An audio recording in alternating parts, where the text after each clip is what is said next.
مساء النور والسرور البنات. اليوم جيت نبارطاجي معكم واحد البلا، يعني طبق رئيسي راقي بنين وشكله ما شاء الله. اول حاجه نبداو بها، جبنا هذا المول الاسطوري، هذا هو، دهنته بشويه زيت، فرشت له البابي كويسون، درت له فرماج رابي. استعملوا اي نوع اللي تحبوه. انا اليوم استعملت الجوده. بالنسبه للطبق واش عندنا فيه؟ عندنا بطاطا نقيتها وقطعتها دوائر، حطيتها في الماء شويه خل، من بعد صفيتها، دوك نجوزو نقليوها.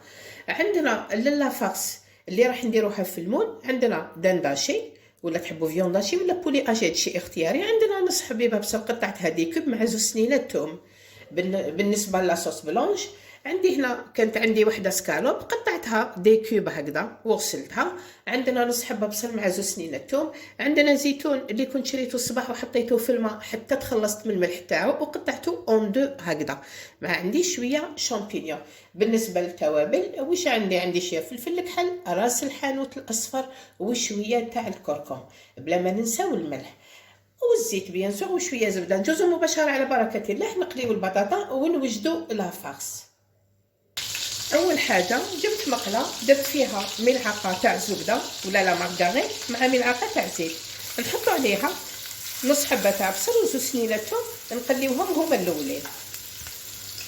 هنا بعد ما دبل لي البصل مع الثوم نجوزو نحطو الدنداشي. قلت لكم تنجموا تعوضوه بالبولي اشي ولا لا فيونداشي. هنا بعد ما يعني دبل لي الدنداشي مع البصل مع الثوم، نجوزو نديرو لهم لاسيزونمون تاعهم. عندنا شويه فلفل اسود، عندنا شويه راس الحانوت الاصفر، ماشي الاحمر، الاصفر. جاتني فكره، حبيت نسمو مليح، قلت نزيد له شويه اعشاب عطريه. عندنا شويه كركم،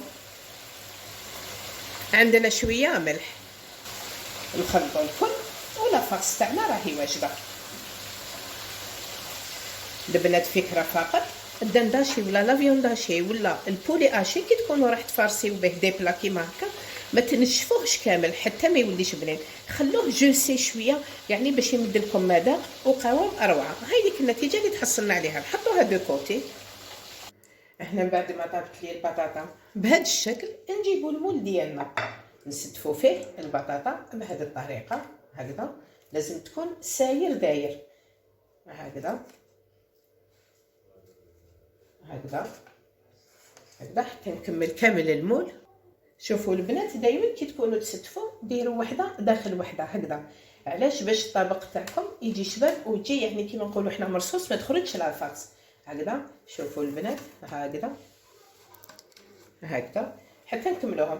القطايع الكبار توجور هما اللي تحطوهم هكذا على الحيط، والصغار هما اللي تفرشوهم هنا عفوا هكذا حتى تكملوا كامل البطاطا ديالكم بهذه الطريقه.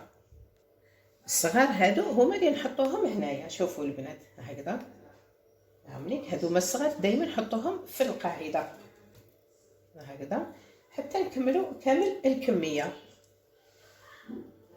شوفوا كيفاش استفت البطاطا ديالي سورتو في القاعده هكذا، باش الجبن تاعكم كي يكون من تحتاو يذوب بطريقه شابه، والبطاطا تكون وحده داخله في وحده هكذا كيما لي باي. نجيب لافارس ديالنا ونحطها هكذا في القلب تاع المول ديالنا هكذا هكذا ونستفو. احنا بعد ما درنا لافارس نجوزو نضيفو كميه من الجبن هكذا عشوائي.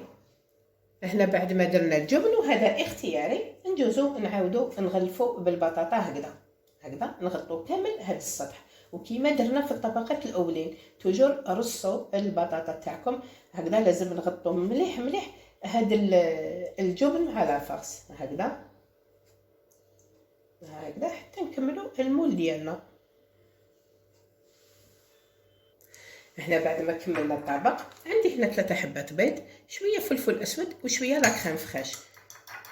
تنجموا تعوضوها بالبتي سويس ناتور، يعني هذا الشيء اختياري. نخلطوا الكل هكذا ونجوزو نفرغوا هذا الخليط تاع البيض مع لا كريم فريش اللي قلت لكم تنجموا تعوضوها بالبتي سويس ناتور. نفرغوها هكذا فوق الخليط، يعني هو اللي راح يحكم لنا البطاطا، يمد لنا ذوق روعه.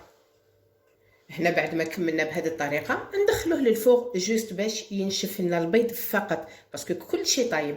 دونك هنا نشعلوا له من الفوق ومن التحت غير نشوفوا البيض نشف، نخرجوا المول تاعنا ونجوزو نوجدوا الصلصه اللي راح نرافقوها بهذا الطبق.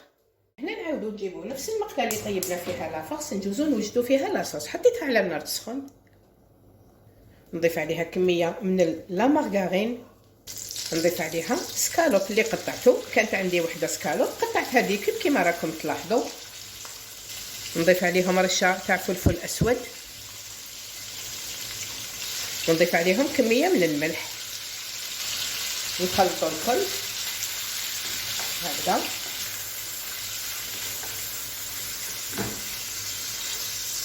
احنا بعد ما طابلنا السكالوب تاعنا نجوزو نحيوه هكا ونحطوه في رفيه، من بعد نعاودو نرجعوه لهاد الصلصه هكذا. لازم يطيب لكم هكا، ما تنشفوش وما تحمروش باش يجيكم بنين في هاد لاصوص.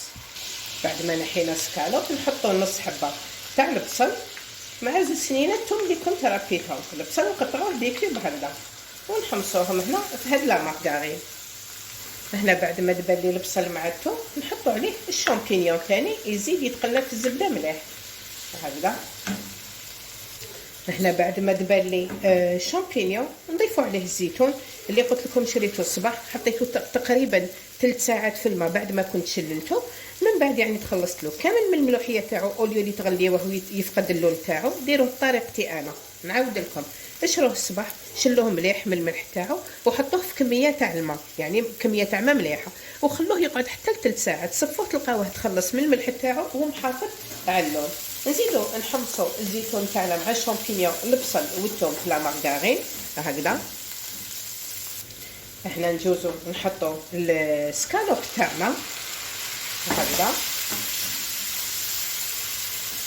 نجوز نضيف شويه تاع راس الحانوت، ونضيف كميه تاع لا كريم فريش. اللي ما عندهاش لا كريم فريش تنجم تعوضها بكاس ونص تاع الحليب على حسب الكميه اللي لا كونتيتي اللي راح ديرها.